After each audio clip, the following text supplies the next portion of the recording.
Good afternoon बच्चों। आज हम पढ़ेंगे वर्ल्ड हिस्ट्री का पार्ट 2, राइटिंग लाइफ। देखो, हम लोग क्या पढ़ रहे थे, राइटिंग एंड सिटी लाइफ।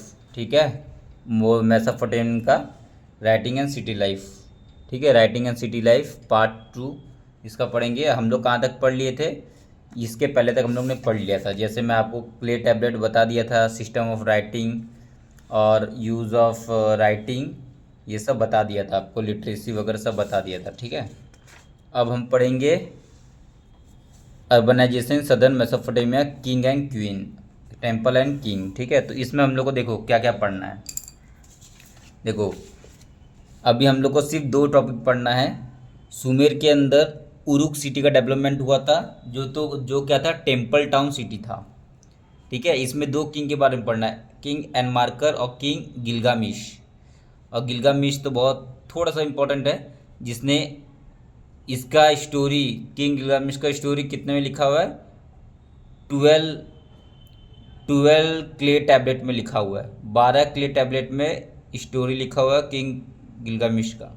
ठीक है, ये 2 के बारे में, उरुक सिटी के बारे में हम लोग पढ़ना है, जो कि टेम्पल टाउन सिटी था। अभी क्या क्या था टेम्पल टाउन सिटी, बता रहा हूँ मैं। उसका मारी जो था वो ट्रेडिंग सिटी था। ठीक है, और ये बीच में था, ये बताऊंगा मैं आपको। इसका जो किंग था, वो किंग का क्या नाम था, किंग जिमरिलीन। ठीक है, किंग जिमरिलीन इसका नाम था, और ये एमोराइट का था।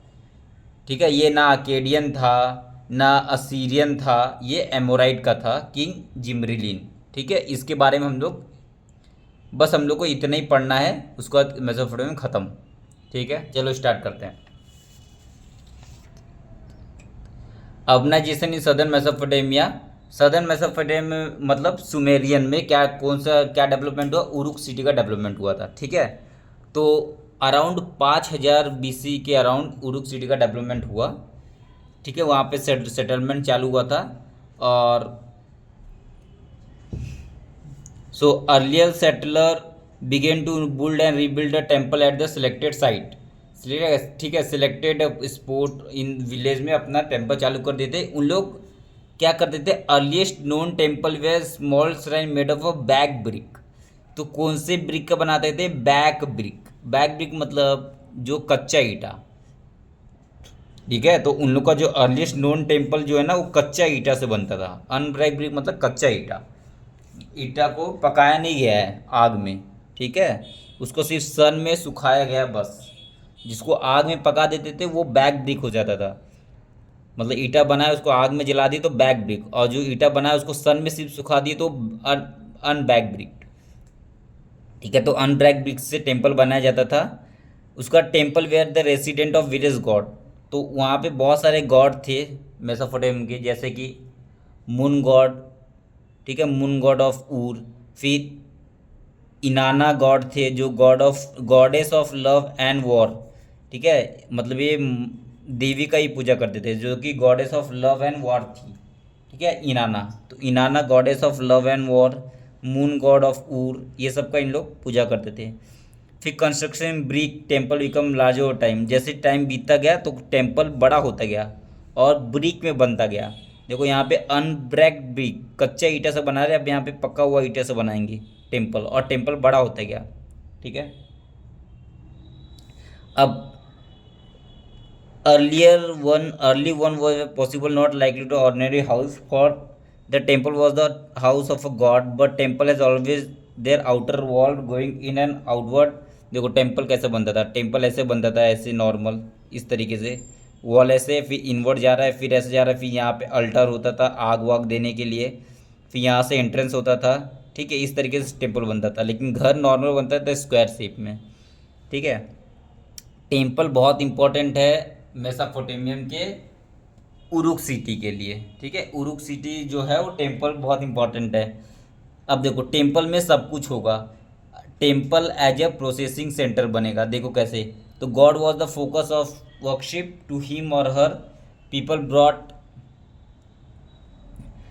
People brought grain. अब जो भी इन लोग वहाँ के मेसोपोटामिया के लोग हैं उगाते थे, तो जैसे ग्रेन उगाए, कर्ड उगाए, फिश उगाए, मतलब फिश जो भी उन लोग ने हंटिंग किया, ठीक है, तो ये सब ला के किसको देते थे, वो गॉड को अर्पित करते थे। इसीलिए ये सब का हम लोग को एक थिक लेयर मिला है फिश बोन का, ठीक है। टेम्पल के फ्लोर में हम लोग को फिश बोन मिला है। ये कैसे मिला होगा फिश बोन? वहाँ पे वो फिश अर्पित करते होंगे भगवान को, ठीक है, वहाँ पे प्रोसेसिंग होता होगा फिश का। So the god was also theoretical owner of the agriculture field. तो एग्रीकल्चर फील्ड का ऑनर कौन था? गॉड था, as a theoretical owner god था, ठीक है। उसके बाद the fishery and the herds of the local communities, agriculture field का, फिशरी का और herds of the local community का जो गॉड कौन था, इनका भगवान कौन थे, इनका थियोटिकल ऑनर कौन था? भगवान थे, ठीक है। इन द टाइम, जैसे टाइम बीतता गया तो टेम्पल के अंदर ही प्रोसेसिंग चालू हो गया, प्रोसेसिंग ऑफ द प्रोड्यूस, जैसे oil pressing, grain grinding, grain को ग्रिंडिंग करना, ऑयल प्रेसिंग, स्पिनिंग करना, weaving of the woollen cloth, ये सब also done in the temple. Temple में ही ऑयल प्रेसिंग होने लग गया, स्पिनिंग, ग्रिंडिंग, ग्रैंड ग्रिंडिंग, फिर वीविंग ऑफ क्लोथ, क्लोथ को बुनना, ठीक है, क्लोथ को बनाना, ये सब सारा सब कुछ टेम्पल में स्टार्ट हो गया। So organiser of the production at the level of the household employer of merchant and keeping of, जैसे ये सब चालू होगा तो टेम्पल में, अब देखो टेम्पल को उन लोग ने क्या बना दिया? प्रोसेसिंग सेंटर बना दिया। अब टेम्पल से क्या होगा? टेम्पल से प्रोडक्शन होगा।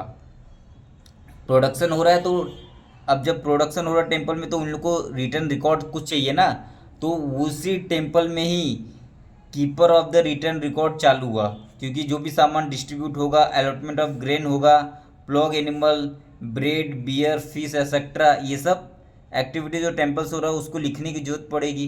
तो टेम्पल में वहाँ पे रिटर्न रिकॉर्ड भी लिखना चालू किए क्ले में, ठीक है। सो इसके कारण मेन अर्बनाइजेशन इंस्टीट्यूट का फॉर्मेशन हो, but there also another factor on the scene, ठीक है। अब देखो टेम्पल में ये सब तो हो रहा था, लेकिन in spite of the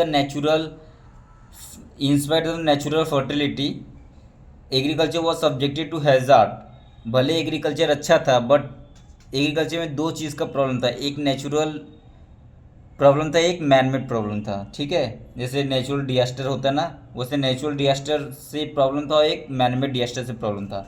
natural disaster वाला क्या है? तो देखो naturally outlet channel such a Euphrates would have too much water 1 year. कभी कभी यूफ्रेट में बहुत पानी रहता था, ठीक है, और कभी कभी फ्लड आ जाता था और क्रॉप पूरा ख़राब हो जाता था, जिसके कारण कभी कभी जो यूफ्रेट का जो रिवर है फ्लो करना अपना कोर्स को चेंज कर देता था, तो जिसके कारण पूरा मेसोपोटामिया की पूरा विलेज है ना वो डिस्ट्रॉय हो जाता था, तो उसको रीलोकेट करना पड़ता था मेसोपोटामियन सोसाइटी में। ये हो गया नेचुरल डिजास्टर। कुछ कुछ मैनमेड प्रॉब्लम भी था। मैनमेड प्रॉब्लम कैसा था? तो who live on the up stream, जो अप स्ट्रीम में रहते थे, ठीक है, तो उन लोग क्या करते थे, मतलब जो रिवर के अपर साइड में रहते थे उन लोग क्या करते थे, बहुत सारा पानी यूज़ करते थे अपने फील्ड के लिए, ठीक है। So much water in the field that villager, जो डाउन स्ट्रीम में रहते थे, जो गंगा जैसे जो भी रिवर है, यूफ्रेट रिवर के डाउन स्ट्रीम में रह रहे, जैसे कि ये रिवर है, रिवर का ये वाला आप हो गया अप स्ट्रीम एरिया, ठीक है, ये हो गया up stream area, up stream area, और ये हो गया डाउन स्ट्रीम एरिया, ये क्या होगा? डाउन स्ट्रीम एरिया, ठीक है।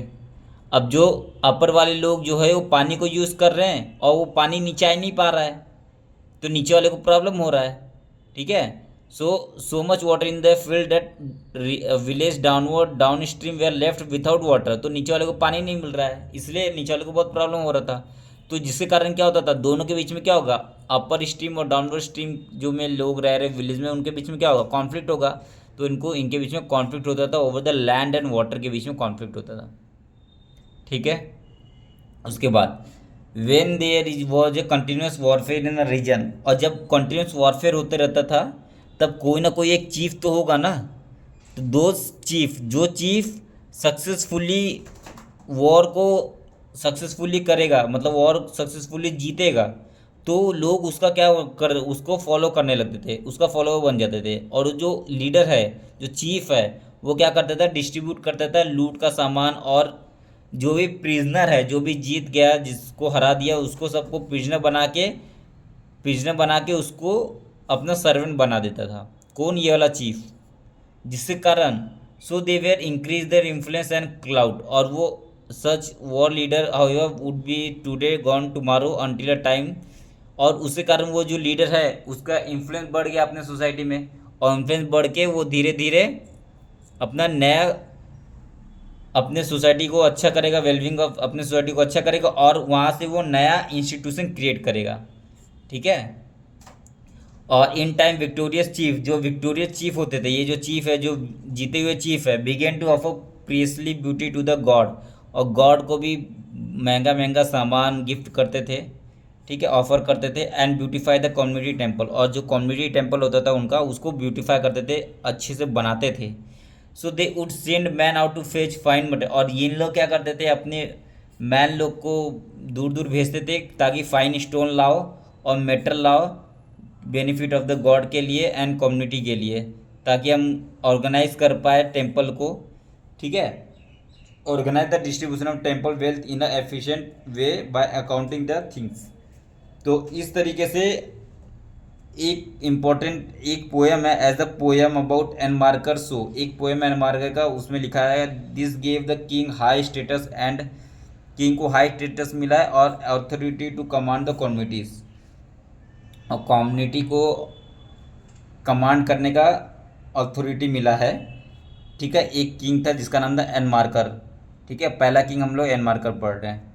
तो ये हाई किंग, ये this gave the king high status and authority to command the community. अपने कम्युनिटी को कमांड करने का अथॉरिटी इसके पास है, और अब हाई स्टेटस को मिला है कम्युनिटी में एन मार्कर को। ये किंग है एन मार्कर। ठीक है। We can imagine mutually enforce the cycle, the development in which leader encourage the settlement this। तो ये है। अब इतना डिटेल में नहीं पढ़ना है। ठीक है। बिसाइड एक उरुक सिटी है। ये सारा जो मैं आपको बताया ना, ये सारा किसका है? ये उरुक सिटी का है। ठीक है, जो कि सुमेरियन में फैला था। One the earliest temple known we find discover the arm hero and the victim. ठीक है। Uruk grew enormous. और यूरुक सिटी जो है, देखो, Uruk grew to the enormous extent 250 acre. 250 एकड़ में यूरुक सिटी का डेवलपमेंट हुआ था, जो कि मोहनजोदारो से डबल था। ट्वाइस एज लार्ज है द मोहनजोदारो। मोहनजोदारो जितना बड़ा, उसका डबल था उरुक सिटी। ठीक है। 250 हेक्टर का था ये।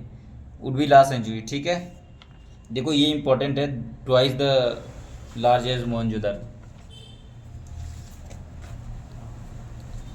अब देखो, decide a major population shift. तो अब देखो, इन लोग क्या करते थे, इन लोग टैक्स तो लेते थे, एग्रीकल्चर टैक्स तो लेते थे। एग्रीकल्चर के टैक्स के अलावा क्या करते थे इन लोग, जो वॉर कैप्टिव था, मतलब जो वो चीफ था, विक्टोरियस चीफ, वो जीत गया था ना, वो जीत के जो उसको हरा दिया था, उसके जो भी सारे लोग को बंदी बना लेता था। और बंदी बना के वो काम करवाता था अपने टेम्पल में, या तो रूलर के लिए काम करवाता था। और वो करना उनको कंपलसरी था, वो भी करना कंपलसरी था, और एग्रीकल्चर टैक्स भी देना कंपलसरी था। ठीक है, वो विक्टोरियस चीफ के लिए। ठीक है। और दो जो were put to work for were paid ration. और जो काम करता था उसको रेशन प्रोवाइड करता था। राशन जैसा आज राशन कार्ड होता है ना, जिसमें चावल दाल ये सब मिलता है, वैसे रेशन प्रोवाइड करते थे उन लोग। तो 100 ऑफ रेशन लिस्ट हम लोग को पाया गया है। जैसे कि अगेंस्ट द पीपल नेम, उसमें पीपल का नाम लिखा रहता था, उसमें क्वांटिटी ऑफ ग्रेन लिखा रहता था, क्लोथ लिखा रहता था, ऑयल एलोटेड टू दैम, एक पर्सन को कितना ग्रेन मिला है, कितना क्लोथ मिला है, कितना ऑयल मिला है, ये सारा उसमें रेशन लिस्ट में लिखा रहता था। It has been estimated that one of the temple took 1500 man working 10 hour a day 5 year to build. ठीक है। तो एक टेम्पल को बनाने के लिए 1500 मैन लगते थे, और 10 घंटे काम करते थे, और 5 साल में बनता था। ठीक है। तो 5 साल के लिए 1500 मैन काम किए, 10 घंटे, तब जाके टेम्पल बनता था। ठीक है। ये उसके बाद फिर with the ruler commanding people to fetch a stone and metal और to come and break they also technical, इतना इंपॉर्टेंट नहीं। उसके बाद फिर इधर आ जाओ, in sculpture they a super achievement not only in level clay but in important stone this landmark, ये सब है। ठीक है, इतना इंपॉर्टेंट नहीं। एक चीज़ और, स्टीली, देखो स्टीली क्या होता है। Steely the top basalt steely, देखो स्टीली ये होता है कि जो पत्थर है ना, पत्थर को खोद खोद के देखो एक ऐसा स्ट्रक्चर बना है। देखो यहाँ पे एक मैन है, ये बो एंड एरो चला रहा है, तो ये जो फिगर है ये स्टीली फिगर है। ठीक है, मतलब ये पत्थर पे बनाया गया है। जो जो कार्विंग पत्थर पे किया जाता था उसको स्टीली बोलते थे। ठीक है, तो देखो यहाँ पे लिखा है स्टीली आर द स्टोन्स ले विथ इंस्क्रिप्शन ऑफ कार्विंग। ठीक है, अब ये वाला डायग्राम समझ लो। ये डायग्राम क्या है, देखो ये डायग्राम ये है कि इसके अंदर ये चीफ है। ठीक है, ये चीफ है, और ये चीफ यहाँ पे देखो एक दो तीन लोग हैं, और ये चार, और ये दो दो है ना जो डंडा लिए हाथ में, ये इसके आदमी हैं। और ये इसको जैसे इसको देखो बांध दी, इसको हाथ से बांध दी, इसको बांध दी, इसको बांध दिया, और ये हाथ जोड़ के बोल रहा है ये किंग को कि मैं तुम्हारे साथ काम करूंगा। और ये जो किंग है, ये तीनों काम नहीं कर रहे थे किंग के लिए, इसलिए इनके आदमी इसको मार रहे हैं कि तुम नहीं काम करोगे तो तुमको बंदी बना लिया जाएगा। तो ये विक्टोरियस चीफ था जो ऐसे ऐसे काम करता था। ठीक है, अब इसका देखो ये एरो देखो कैसे बना हुआ है, इसका नोकीला बना है ना, ये नोकीला बना है। तो ये सब किससे बनता था, मेटल से बनता था, जो इन लोग लाते थे दूसरे दूसरे कंट्री से, जैसे कि टर्की सीरिया ये सब से लाते थे ना मेटल, वो यहीं से ला के ये सब बनाते थे। ठीक है, अब हम आगे देखते हैं, जैसे कि ये सील सील जैसे सील सील बहुत इंपॉर्टेंट है। सील एंड अर्बन आर्टिफैक्ट, तो मेसोपोटामिया में बहुत सारा सील पाया गया है। ठीक है, तो सील देखो ये सिलेंड्रिकल सील बहुत इंपॉर्टेंट है, देखो सिलेंड्रिकल सील है। और यहाँ पे इन लोग क्या करते थे, जैसे ये है पेन है। ठीक है, ये इसमें सारा डिजाइन कर दिया, ऐसे डिजाइन करके इसको ऐसे करके ऐसे रोल करते थे, इसको ऐसे करके ऐसे रोल करते थे, ऐसे करके रोल कर दिए तो सारा डिजाइन इसमें आ गया। ठीक है, तो सील इस तरीके से बनता था मेसोपोटामिया में। तो early stone silver stamp in India में, तो अर्ली जो सील होता था वो स्टैम्प होता था, लेकिन मेसोपोटामिया में जो है वो सील इसको ऐसे करके ऐसे गोल गोल ऐसे करके बनाते थे। जैसे ये सील है तो सील को ऊपर ऐसे लगा दिया, ऐसे ऊपर करके ऐसे, और उसको फिर सिलेंड्रिकल क्ले में इसको ऐसे ऐसे कर गए, समझे, ऐसे ऐसे कर लिए। तो इस तरीके से ये पूरा बन जाता था, समझे। सो देवर कार्व, सो मेसोपोटामिया में जो सिलेंड्रिकल स्टोन सील होता था इसको इस तरीके से इन लोग बनाते थे। ठीक है, तो in Mesopotamia the until the end of the first millennium BC the cylindrical stone seal pierced down the centre were fitted with a stick and roll over clay wet so that the continuous picture was created. So they were carve by the very skill, और ये कौन curve करता था इसको, जो skilled person हो। They were carve by the skilled craftsman, जो skilled craftsman हो और जो राइटिंग लिखता हो, sometime carry writing, the name of the owner का नाम उसमें होता था, उसका गॉड होते थे, एंड इज ऑफिशियल पोजीशन होता था ये सब चीज़ों में। ठीक है, ये सब में क्या लिखा रहता था, इसको कौन कार्य करता था, स्किल्ड क्राफ्टमैन। और इसके अंदर क्या लिखा रहता था, नेम ऑफ द ऑनर, इसका ऑनर कौन है, इसका ऑनर कौन है, और ये कौन से गॉड की पूजा करते हैं, हिज गॉड, और इसका पोजीशन क्या है वो सब लिखा रहता था इसके अंदर। ठीक है, तो ये सब क्ले टैबलेट के अंदर ऐसे देखो कितने सारे क्ले टैबलेट बने, ये सब ऐसे मेसोपोटामिया में ऐसे ही टैबलेट बनाते थे, समझ गए। अब देखो सिटी इन लाइफ क्या है, सिटी इन लाइफ, ठीक है, सिटी इन लाइफ। अब जो सिटी है मेसोपोटामिया में, उरुक जो सिटी है उसमें लाइफ कैसा था वो हम लोग को देखना है। तो यहाँ पे हम लोग देखेंगे दो, उरुक सिटी है ना, उरुक के ही अंदर उरी था। ठीक है, तो उर जो लिखा है इसमें कंफ्यूज नहीं है ना, उरुक उरुक जो है वो उरुक और उर दोनों सेम ही है ऑलमोस्ट। ठीक है, so we know that the legal texts से हम लोग को पता चलता है कि वहाँ पे डिस्प्यूट होता था इनहेरिटेंस मैटर्स होता था वहाँ पे। We know that from the legal texts dispute inheritance matters etcetera that in Mesopotamian society the nuclear family was norms. तो कैसा सोसाइटी था? न्यूक्लियस फैमिली था। न्यूक्लियर फैमिली मतलब होता है, न्यूक्लियर फैमिली मतलब होता है जहाँ पे वाइफ रहे, हस्बैंड रहे और उसका बच्चा रहे बस, और उसकी माता पिता कोई नहीं रहे, ठीक है। तो न्यूक्लियर फैमिली क्या होता है? जहाँ पे सिर्फ मैन वाइफ और उसके चिल्ड्रन है बस। तो लीगल टैक्स जैसे कि डिस्प्यूट और इनहेरिटेंस और डिस्प्यूट, ये सब हम लोग को लीगल टैक्स से पता चलता है। Mesopotamian society that nuclear family was the norms. Although a married son and his family often decided with his parent, ठीक है। तो जो मैरिड सन होते थे, वो फैमिली होते हैं, उनके साथ ही रहते थे। बस आपको इतना याद रखना, न्यूक्लियर फैमिली याद रखना है, ठीक है। और न्यूक्लियर फैमिली क्या होता है? मैन वुमेन और चिल्ड्रन रहते हैं। और हेड कौन होता था फैमिली का? उसका फादर होता था हेड फैमिली का। और देखो, we not little about the procedure for the marriage. Marriage के लिए कुछ प्रोसीजर हम लोग को पता चला है, जैसे कि a declaration was made about the willing to marry the bride parent giving their consent. जो ब्राइड पेरेंट होते थे ना, जो लड़की वाले होते थे ना, उन लोग परमिशन देते थे कि हाँ ठीक है हम मैरिज करेंगे। Then a gift was given by the groom people. तो उसके बाद फिर ग्रूम पीपल जो है ना, दूल्हा जो है, जो दूल्हा है, जो लड़के के घर वाले वो लड़की वाले को गिफ्ट देते थे, ठीक है, जब शादी फिक्स हो जाता था। तो उसके बाद when the wedding took place, जब वेडिंग होता था तो gift were exchange by both the parties. और जब वेडिंग हो जाता था, जब वेडिंग होता था तो गिफ्ट दोनों पार्टी को मिलता था, लड़के वाले को भी और लड़के वाले को भी, लड़के वाले को लड़के वाले को, दोनों को। हु एट टुगेदर, और दोनों साथ में खाते थे और ऑफरिंग करते थे टेम्पल में जाके, जो भी चढ़ाना हो टेम्पल में आके चढ़ा देते थे।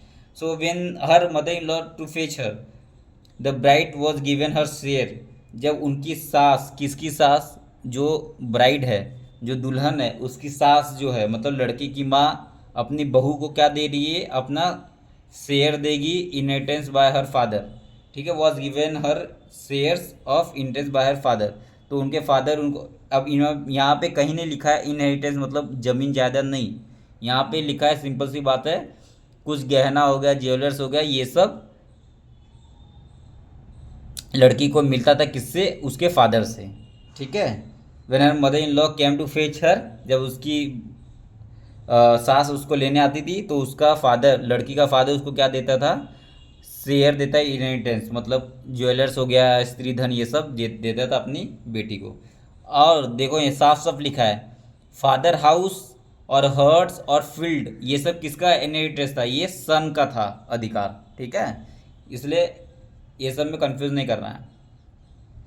अब लेट अस लुक एट ऊर। अब ऊर का सिटी थोड़ा देखते हैं हम लोग। अभी जितना भी हम लोग ने देखा ना, उरुक का देखा, और उरुक और ऊर में कंफ्यूज नहीं होना है। देखो उरुक और ऊर जो है ना, वो बाजू बाजू में ही है सिटी। देखो फिर से मैं आपको बता देता हूँ। देखो यहाँ पे देखो, देखो यहाँ पे बेबीलोन है, यहाँ पे उरुक है, और उसके जस्ट नीचे ऊर सिटी है। तो अभी जो भी हम लोग पढ़े वो ऊर सिटी का पढ़े। अब हम लोग थोड़ा जो पढ़ेंगे वो ऊर सिटी का पढ़ेंगे, जो कि उससे जस्ट उसके नीचे है, ठीक है। तो कंफ्यूज नहीं होना है। तो देखो, let us look at the Ur, one of the earliest city has been excavated. Ur was a town whose ordinary house were systematically excavated in the 1930, ठीक है, 1930 में इसको एक्सकवेट किया गया था। Narrow winding street indicate that the wheel cart could not. देखो ऊर city में टाउन देखो कैसा था, देखो टाउन ऐसा था। कहीं भी आपको ड्रेनेज सिस्टम है? नहीं है। टाउन प्लानिंग है? नहीं है। टाउन प्लानिंग नहीं है। देखो यहाँ तक आ गया, फिर इसके अंदर कोई जा ही नहीं पाएगा, यहाँ से चलेगा तो मोड़ के वापस निकल नहीं पाएगा, तो इसलिए कोई टाउन प्लानिंग नहीं था यहाँ पे। और कितना नैरो नैरो है, देखो कितना छोटा छोटा, कितना छोटा छोटा गली है, ये देखो कितना छोटा छोटा गली है, कैसा गली है। तो कोई टाउन प्लानिंग नहीं था, ठीक है। तो यहाँ पे नैरो वाइंडिंग स्ट्रीट था, स्ट्रीट जो था नैरो वाइंडिंग था, बहुत छोटा छोटा और नैरो टाइप का स्ट्रीट था। और जहाँ पे व्हील कार्ट भी पहुँच नहीं पाता था घरों में, ठीक है। गली इतना छोटा छोटा था कि व्हील कार्ट भी वहाँ पे पहुँच नहीं पाता था। उसका sack of grains and fire wood have arrive on monkey. अब जैसे कुछ सामान पहुँचाना है घरों में, तो उसको गधे के पीठ पे रख के वो सामान पहुँचाना पड़ता था उनके घर पे, ठीक है। तो जिसके कारण क्या हो गया? जिसके कारण टाउन प्लानिंग एब्सेंट है। ये बहुत इंपॉर्टेंट वर्ड है, टाउन प्लानिंग एब्सेंट है। हड़प्पा में टाउन प्लानिंग था, लेकिन यहाँ पे टाउन प्लानिंग क्या है? एब्सेंट है। नो स्ट्रीट ड्रेन, कोई स्ट्रीट ड्रेन नहीं था। लोग कचरा जो है वो ऐसे ही फेंक देते थे, बाहर ऐसे ही फेंक देते थे कचरा। ठीक है। तो हम लोग को पाया जाता है मोहनजोदड़ो में drain and clay pipe were instead found in the inner courtyard. देखो इनर कोर्टयार्ड में क्या पाया जा रहा है, ड्रेन और क्ले पाइप। मतलब वो इनर कोर्टयार्ड जो जो घर है, घर का जो इनर कोर्टयार्ड है, घर के अंदर ही वो ड्रेन कर रहे हैं। मतलब जैसे बारिश का पानी आ रहा है तो घर के अंदर ही उसको गिरा के उसको वहीं पे साफ कर रहे हैं, उसको बाहर नहीं कहीं कर रहे हैं। क्योंकि वो कचरा का कोई ड्रेनेज सिस्टम नहीं था, वो पानी बाहर जाएगा तो कहाँ जाएगा पानी, फिर उनके घर पे आ जाएगा। ठीक है। तो इसलिए drain and clay pipe were instead found in the inner courtyard में फाउंड होता था और हाउसेस में। ठीक है। And it how that house roof slope inward and rain water was channel via the drain pipe into sump in the inner courtyard. बताओ inner courtyard में बारिश का पानी, जो भी बारिश का पानी है उसको इनर कोर्टयार्ड में ही उन लोग निकाल रहे हैं, और उसको इनर कोर्ट जो घर के अंदर ही निकाल के उसको वहीं पे साफ कर रहे हैं। कहीं बाहर सिस्टम नहीं है पानी का कहीं पे। ठीक है। This would have been way of preventing the unpaved street becoming excessive slushy after downpour. जिस क्योंकि अगर बारिश उस आया तो उनका जो पूरा स्लशी हो जाता था, स्लशी मतलब पूरा मडी मडी हो जाता था, तो वो बेकार हो गया पूरा, उनका रोड वगैरह सब बेकार हो जाता था, इसलिए वो ऐसा करते थे। ठीक है। उसके बाद देखो यहाँ पे और क्या है, कुछ कुछ सुपरस्टिशियस था इनका। ठीक है। देखो दे वे सुपरस्टिशियस अबाउट द हाउसेस। तो इनका सुपरस्टिशियस क्या था, अगर घर अगर अंदर की तरफ खुला, मतलब घर को खोल रहे हैं वो अंदर की तरफ, तो वो ठीक है, कोई दिक्कत नहीं है। अगर घर बाहर की तरफ खुला, मतलब रोड की तरफ घर खुला, बाहर की तरफ रोड की तरफ घर खुला, तो मतलब उसकी जो वाइफ रहेगी ना वो टोर्मेंट रहेगी टू हर हस्बैंड। ठीक है। अगर डोर अगर ओपन हो रहा आउटवर्ड, मतलब रोड की तरफ, तो उसकी वाइफ जो आएगी वो खतरनाक रहेगी अपने हस्बैंड के लिए। और अगर डोर अंदर की तरफ खुला तो उसकी वाइफ जो रहेगी बहुत अच्छी रहेगी। ये सब हम लोग कहाँ से मिला है, ओमेन टैबलेट। ओमेन मतलब क्या होता है, वो सुपरस्टिशियस। तो ओमेन टैबलेट जो मिला है ऊर में, वहाँ पे ये सब रिकॉर्ड हम लोग को मिला है। ठीक है। ये उसके बाद फिर यहाँ पे हम लोग को टाउन सिमेट्री मिलता है, मतलब सिमेट्री मिलता है। सिमेट्री मतलब होता है लोगों को गाड़ देना। तो इन लोग क्या करते हैं पता है, इन लोग गाड़ने के लिए कहीं नहीं जाते थे, अपने कोर्टयार्ड के अंदर ही इसको गाड़ देते थे, मरे हुए इंसान को।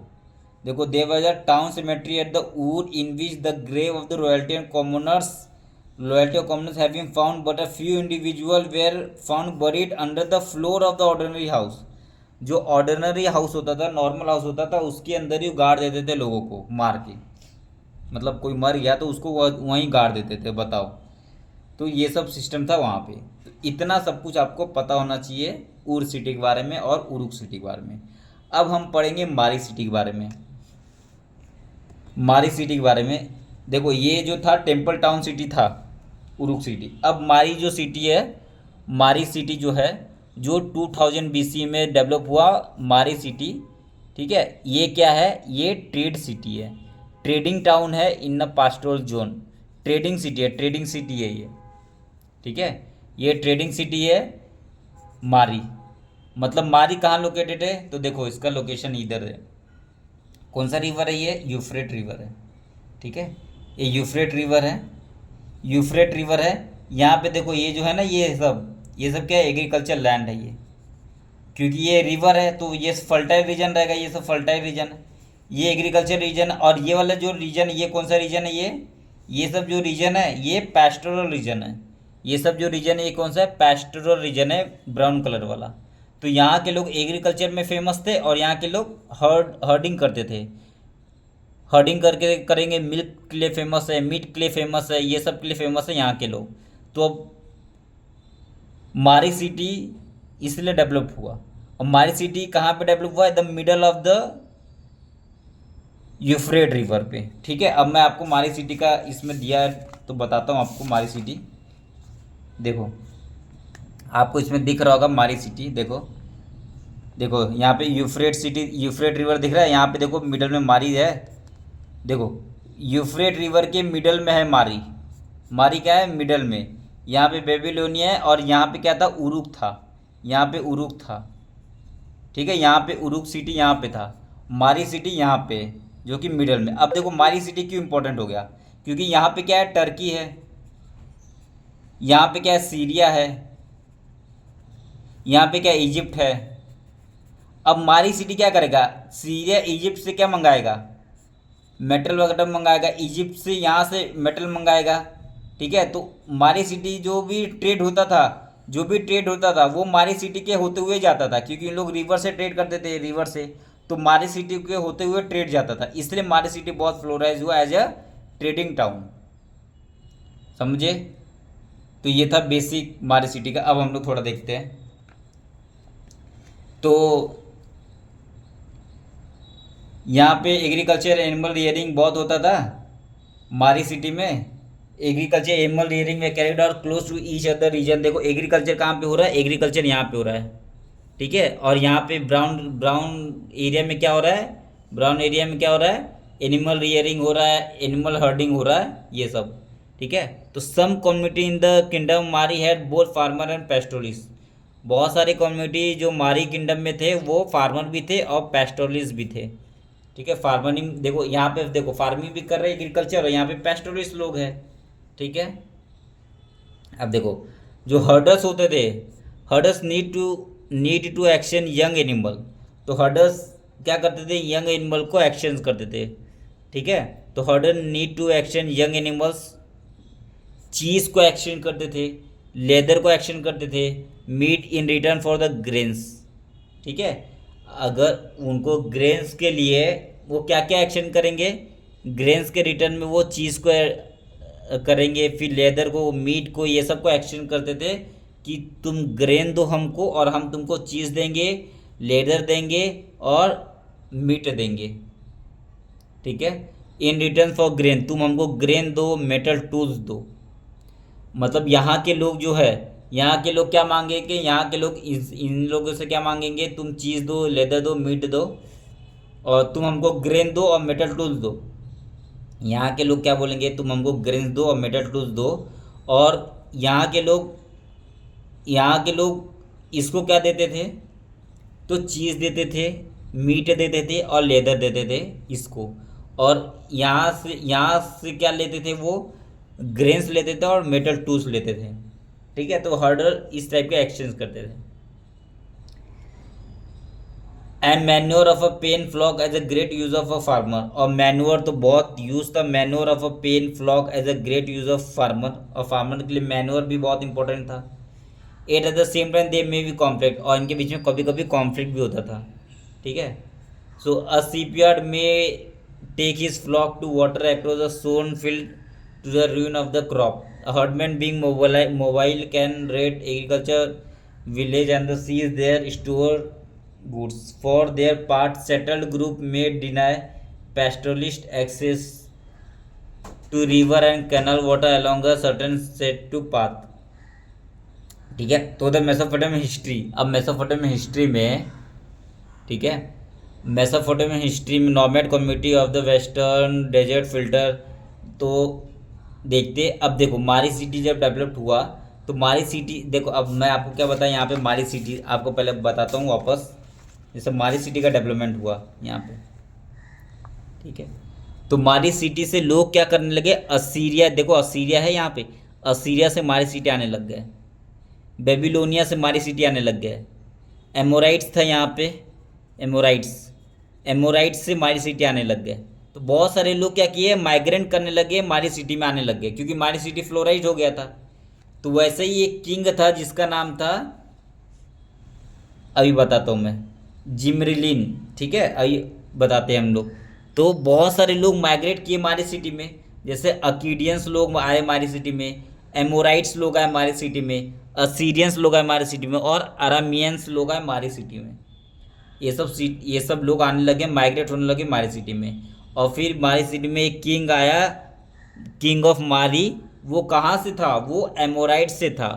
मतलब वो मेसोपोटामियम का मतलब मेसोपोटामियम का आदमी नहीं था, वो माइग्रेंट था, वो एमोराइट से आया था और वो राज करने लगा मारी पे।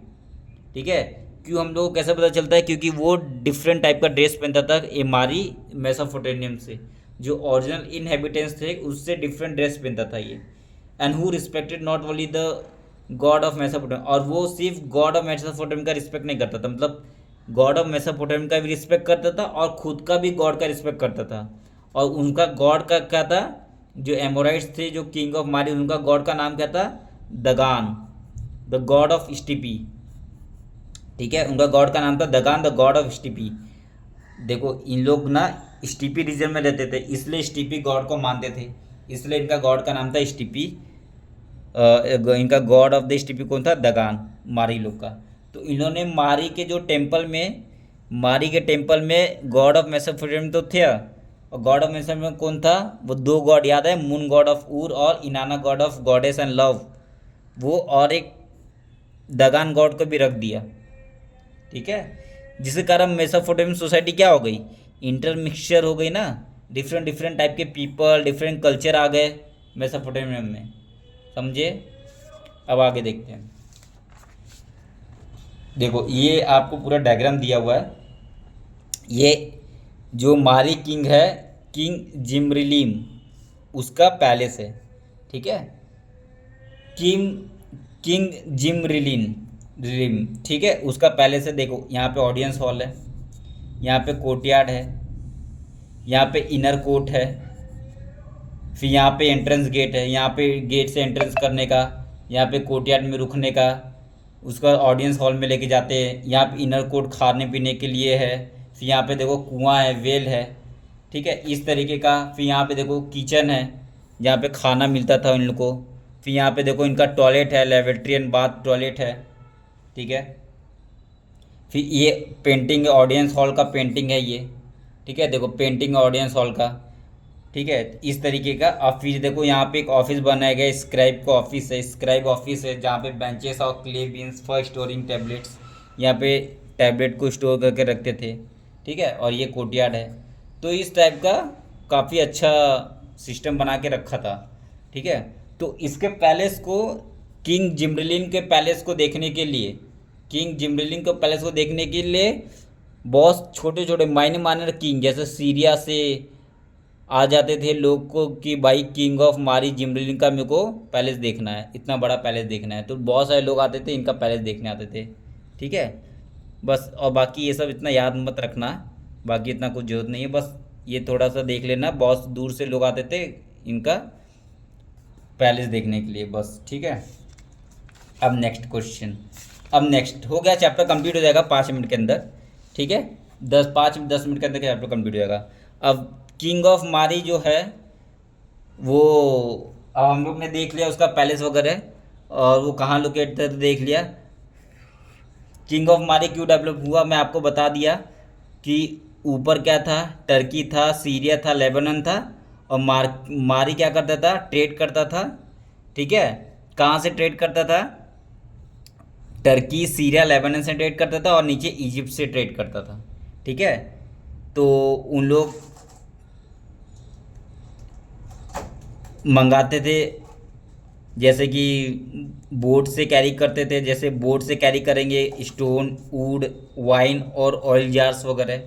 ठीक है, उसके बाद फिर एक बहुत इंपॉर्टेंट नाम है अलाशिया, कॉपर मंगाते थे वो अलाशिया से। कौन? मारी लोग मंगाते थे कॉपर, कहाँ से? अलाशिया से। ठीक है, अलाशिया से कॉपर मंगाते थे। अलाशिया क्या है? The island of the Cyprus, Cyprus का आइलैंड है अलाशिया। ठीक है, वहाँ से इन लोग कॉपर मंगाते थे मारी के लोग। ठीक है, बाकी इन लोग copper, tin, wood, oil, wine ये सब मंगाते थे। ठीक है, अब देखो उसके बाद फिर ये इम्पोर्टेंट है, किंगडम ऑफ मारी was not militarily strong. Militarily strong नहीं था किंगडम ऑफ मारी, लेकिन वो फिर भी फ्लोराइज्ड हुआ। कारण क्या था? ट्रेड था, कारण ट्रेड था। ठीक है, जो लोग ट्रेड करते थे ना, कारण वो था। समझ गए? अब देखो एक्सकावेटिंग द मेसोपोटामियन टाउन। अब मेसोपोटामियन टाउन को एक्सकावेट किए तो उसके अंदर बहुत कुछ मिला हुआ है, जैसे कि ये एक्सकावेट किया गया तो इनको स्मॉल टाउन एट अबू सालाबी 10 एक स्मॉल टाउन है अबू सलाबिक, वहाँ पे 10 हेक्टर इन एरिया 2500 BC में वहाँ पे हम लोग को मिला हुआ है, जैसे कि different colour, texture, line of BRICS, wall पीट, अदर फिगर, ये सब मिला हुआ है। A few houses that were discover way excavated, बहुत सारा फ्यू हाउसेज डिस्कवर किया गया है। ठीक है। Quantity of char fish bone that has been swept out on a street, plant seed fibre remain after dung cake. तो बहुत सारा चीज़ ये सब मिला हुआ है। ठीक है। अब हम लोग को देखना है city in Mesopotamian culture. Mesopotamian culture में सिटी कौन कौन से थे। ठीक है। तो आपको एक किंग के बारे में बता दिया, मैसा एनमार्कर। दूसरा किंग है गिलगामेश। ठीक है, गिलगामेश बहुत इंपॉर्टेंट है। ठीक है। तो ये देखो, Mesopotamian value city life in which people of many community and culture live side by side after city were destroyed in war. They recall them in poetry. The most version remainder of the prime Mesopotamian took in a city end of the Gilgamesh epic. ठीक है, Gilgamesh epic जो कि 12 tablet में लिखा गया था। बहुत important, 12 tablet. Gilgamesh epic कितने टैबलेट में लिखा गया था? 12 टैबलेट में लिखा गया था। ये एग्जाम में पूछता है। ठीक है, फिल इन द ब्लैंक्स बहुत जगह पूछता है। ये 12 टैबलेट में लिखा गया था।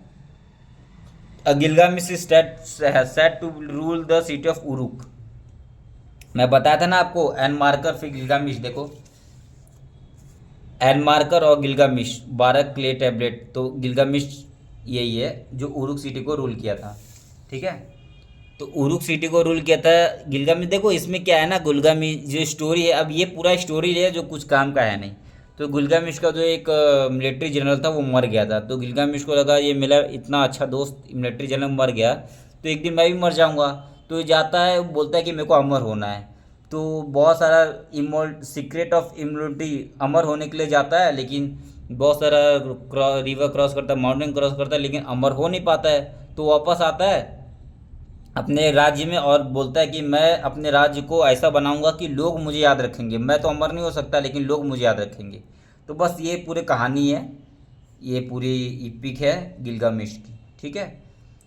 उसके बाद फिर लिगेसी ऑफ राइटिंग क्या है। तो देखो यहाँ पे राइटिंग का बहुत डेवलपमेंट हुआ था। ठीक है। तो यहाँ पे जैसे कि 1800 BC में टैबलेट, बहुत सारे ऐसे टैबलेट मिले। टैबलेट विद मल्टीप्लिकेशन, टैबलेट में मल्टीप्लिकेशन है, टैबलेट में डिवीज़न है, टैबलेट में डिवीज़न टेबल है, मल्टीप्लिकेशन टेबल है, फिर square and square root table है। टैबलेट में square and square root table है। उसके बाद टैबलेट में टेबल ऑफ कंपाउंड इंटरेस्ट का टेबल है। फिर स्क्वायर रूट ऑफ 2 भी दिया गया है, जैसे कि 1 + 24/60 + 51/60 का स्क्वायर प्लस 10/60 का क्यूब। इसको सॉल्व करोगे तो 1.41421296 आएगा, जो कि आज जो हम लोग निकालते हैं 1.41421356 के इक्वल है। ठीक है। तो इतना एक्यूरेट इंफॉर्मेशन उनके पास था, मेसोपोटामियन के पास। तो ये आपको याद रखना है, ये बहुत इंपॉर्टेंट है ये। और ये भी याद रखना है, 1 + 24/60 प्लस 51/60 का स्क्वायर प्लस 10/60 का क्यूब। ठीक है। उसके बाद यहाँ पे हम लोग को मिलता है डिवीजन ऑफ ईयर को 12 मंथ में डिवाइड किया गया था, जैसे कि according to the revolution of moon around the earth. और फिर मंथ का डिवीजन किया गया था 4 वीक में, डे का डिवीजन किया गया था 24 आवर में, और 1 घंटे का डिवीजन किया गया था 60 मिनट में। 1 hour into 60 minute. All that we have graded in our daily life has become to us from the Mesopotamian. तो ये सारा आज जो हम पढ़ते हैं वो सब मेसोपोटामियन का दिया हुआ है। ठीक है। उसका फिर ये मेसोपोटामियन ने अलेक्जेंडर को दिया, फिर अलेक्जेंडर ने रोमन वर्ल्ड को दिया, रोमन वर्ल्ड ने इस्लाम को दिया, इस्लाम से मिडल यूरोप में आया। ठीक है। इस तरीके से आगे बढ़ते गया। उसके बाद फिर मेसोपोटामियन को लोग को क्या पता था, उनको सोलर इक्लिप्स, लूना इक्लिप्स के बारे में पता था। ठीक है। Later occurrence was noted according to the year month and day. So 2 were recorded about the observe position of star and constellation. तो पोजिशन ऑफ स्टार और कंसलेशन, ये सब का पोजिशन को भी उनको पता था मेसोपोटामियन को। ठीक है। तो बस थोड़ा सा बाकी है। None of this momentous Mesopotamian achievement would have been possible without writing and the urban institution of the school. बस हो गया, इतना ही है। उसके बाद फिर देखो अन अर्ली लाइब्रेरी। देखो इसके अंदर कुछ नहीं दिया है। इसके अंदर क्या दिया है एक किंग था जिसका नाम था असुरबनिपाल। मैंने स्टार्टिंग में आपको बताया था, फर्स्ट लेक्चर में आपको बताया था। देखो, असुरबनिपाल किसका किंग है? असीरियन का किंग है। ये सारा किंग आपको याद होना है, पहले बोल रहा हूँ, नहीं तो एग्ज़ाम में प्रॉब्लम हो जाएगा आपको। अगर कहीं क्वेश्चन आ गया तो रॉन्ग। तो असुरबनिपाल किसका किंग है? असीरियन का किंग है, जो कि नॉर्थ में रूल करता था। किंग सारगन किसका रूल है? अक्कड़ का रूल किंग है किंग सारगन। और बेबीलोन का दो किंग है, किंग नेबो पोलासर और किंग नेबोनिडस। ये चारों किंग आपको याद होना चाहिए, ठीक है। तो असुरबनिपाल के बारे में इसमें थोड़ा सा लिखा गया कि असुरबनिपाल का कैपिटल कहाँ था? नीनेवे। नीनेवे में इसका कैपिटल था, नीनेवे में इसका कैपिटल था। और वहाँ पे इसने एक लाइब्रेरी को एस्टेब्लिश किया था, ठीक है। असुरबनिपाल का जो कैपिटल है वो नीनेवे है, वहाँ पे एक लाइब्रेरी को एस्टेब्लिश किया था, ठीक है, पढ़ाई लिखाई करने के लिए। बस इतना याद रखो। और दूसरा याद रखो, ये जो असुरबनिपाल है इसने इपिक ऑफ गिलगामेश को भी कॉपी कराया था और अच्छे से उसको लिखा था, ठीक है। और ये असुरबनिपाल अपने टैबलेट में लिखा था कि आई असुरबनिपाल किंग ऑफ यूनिवर्स और किंग ऑफ असीरिया, ठीक है, जिसको गॉड ने पावर दिया है रूल करने का असीरियन को। बस इतना याद रखो बस। उसका फिर इसमें इसमें क्या लिखा हुआ है? इसमें ये लिखा हुआ है कि नेबोपोलासर जो बेबीलोनिया का किंग था, ठीक है। तो इसने बेबीलोनिया को जीत लिया था किससे? असीरियन किंग से। और कौन सा असीरियन किंग से जीता था ये सब नाम याद रखने की जरूरत नहीं है, बस इतना याद रखना, नेबोपोलिसर बेबीलोनिया का किंग था। और उसके बाद फिर एक और किंग था जिसका नाम था नेबोनिडस। ये लास्ट इंडिपेंडेंट रूलर था बेबीलोनिया का। बस इससे ज़्यादा याद रखने की जरूरत नहीं है। हाँ, थोड़ा सा और बता देता हूँ आपको। नेबोपोलासर जो है उसने, Babylon was the premier city of the world. और 850 एकड़ में फैला हुआ था, बहुत बड़ा सिटी था बेबीलोनियन। उसमें ट्रिपल वॉल था, ग्रेट पैलेस था और टेम्पल था। जिगुरेट, जिगुरेट मतलब क्या होता है? Step tower. टॉवर जो है जो स्टेप वाला, आप उसमें चढ़ सकते हो, ऐसा टॉवर बनाया था, ठीक है, बेबीलोनियन में। And processional way to ritual centre, ritual centre में प्रोसेशनल होता था। तो ये सब चीज़ें। और ये trading house has dealing and mathematical and astronomical made a new discovery, सब बेबीलोनियन में ये सब होता था, ठीक है। मैं तो बोलूँगा इसके अंदर केस बेस्ड क्वेश्चन आते हैं, और केस बेस्ड क्वेश्चन आता है, और इसके अंदर नेम किंग का नाम याद रखो। बाकी ये पैराग्राफ दिया रहेगा आपको और इसके बेस पे आपको आंसर लिखना है। बस इतना आता है सीबीएसई के एग्ज़ाम में और कहीं भी एग्ज़ाम में, ठीक है। उसका नेबोनिडस जो लास्ट इंडिपेंडेंट रूलर था बेबीलोन का। और he write because for a very long time office of higher priestess. देखो ये क्यों इंपॉर्टेंट नेबोनिडस, इसने क्या किया था? इसको एक सपना आया था, सपने में इसको भगवान ने बोला था कि बहुत टाइम से ड्रीम सपना आया था, इसको बोला था कि बहुत टाइम से एक टेम्पल में, उरुक के जो टेम्पल है, उरुक का जो टेम्पल है वहाँ पे प्रिस्टेस नहीं गई है, ठीक है।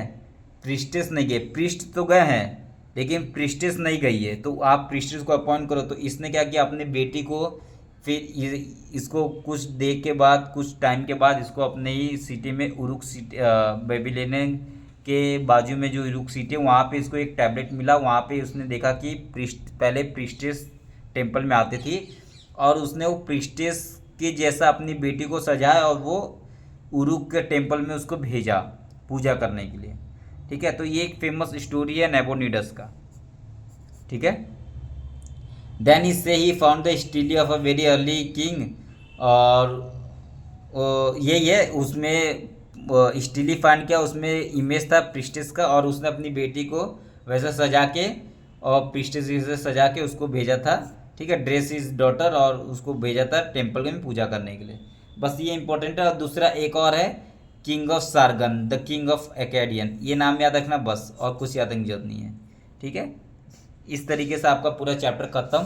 अब नेक्स्ट वीडियो में मैं आपके लिए लाऊंगा theme 2 at empire across the 3 continent, central Islamic land और nomadic empire. Okay, thank you.